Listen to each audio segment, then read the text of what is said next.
অর্ধজাহানের খলিফা ওমর, কোনো বডিগার্ড নেই, একা একা রাতের বেলা ঘুরে। আমার জনগণের কি হালাত! ওমরে ফারুক ঘুরে ঘুরে দেখে কি হালাত।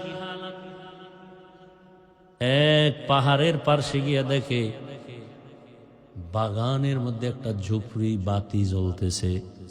ওমর একা একা সামনে আগাইয়া দূরত্ব বজায় রেখে দাঁড়ানো। হঠাৎ ওমরে ফারুক রাদিয়াল্লাহু আনহু শুনতেছে ঘরের মধ্যে মহিলাদের কণ্ঠের আওয়াজ। মা তার মেয়েকে ডেকে বলে, ও সন্তান,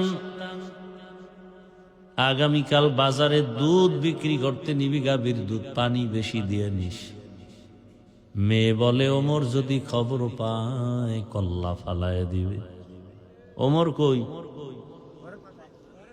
ঘরের পাশে। মা কয়, ওমর দেখবে না।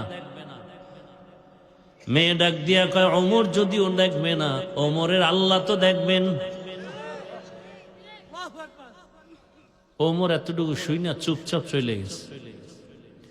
পরের দিন আদালতে ডেকে পাঠানেন ওই মেয়ে মা দনোজনকে, আমার আদালতে আনো।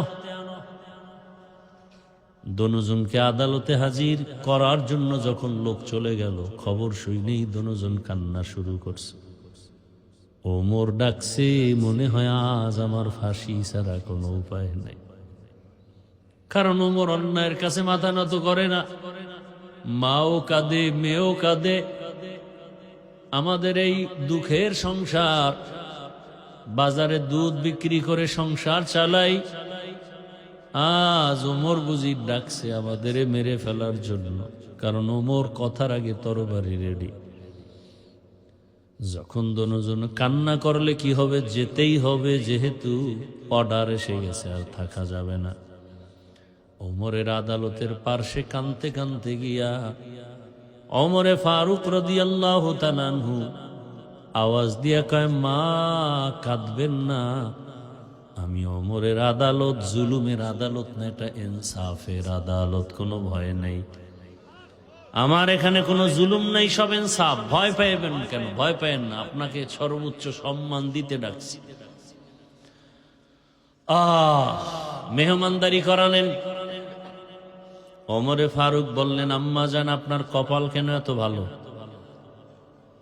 জমিনের মধ্যে তো আপনি চাঁদ কপালওয়ালা। আপনার ঘরে এমন এক মুক্তার দানা পাইছেন, আপনার মেয়ে হলো একটা মুক্তার দানা। আল্লাহর ভয় তাকওয়া তার অন্তরে এত বেশি। আরে আম্মা জান, আপনার কপালের চাঁদের ভাগে যদি আমাকে নিতেন।